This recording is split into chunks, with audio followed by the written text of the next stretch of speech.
Ahmedabad crime બ્રાન્ચની મોટી કાર્યવાહી 87.940 ગ્રામ એમડી ડ્રગ્સ સાથે એક આરોપી ઝડપાયો। અમદાવાદ શહેર ક્રાઇમ બ્રાન્ચ દ્વારા રખિયાલ વિસ્તારમાં એનડીપીએસ એક્ટ હેઠળ મોટી કાર્યવાહી હાથ ધરવામાં આવી છે।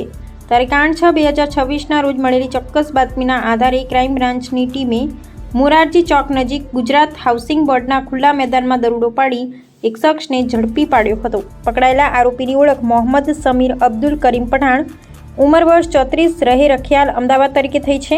પોલીસ તપાસ દરમિયાન તેની પાસેથી 87.940 ગ્રામ મેફેડ્રોન ડ્રગ્સ મળી આવ્યું હતું, જેની અંદાજિત બજાર કિંમત ₹2,83,520 હોવાનું જાણવા મળ્યું છે। આ ઉપરાંત આરોપી પાસેથી એક મોબાઈલ ફોન તથા સીઝી કંપનીની સીએનજી કાર નંબર GJ27TZ7916 પણ જપ્ત કરવામાં આવી છે।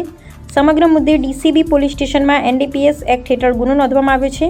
કોર્ટમાં રજૂ કરાયેલ આરોપીના 4 દિવસના પોલીસ રિમાન્ડ મંજૂર કરવામાં આવ્યા છે। પ્રાથમિક પૂછપરછ દરમિયાન ડ્રગ્સ સપ્લાય ચેન અંગે મહત્વપૂર્ણ માહિતી સામે આપી છે। તપાસમાં જંબુઆ વિસ્તારના આફતાબ ઉર્ફે ગોલ તથા બાપુનગરના સલમાન નામના શખ્સોની સંડોવણી હોવાનું બહાર આવ્યું છે। પોલીસે બંને ફરાર આરોપીઓને ઝડપી પાડવા માટે તપાસનો ધમધમાટ વધાર્યો છે।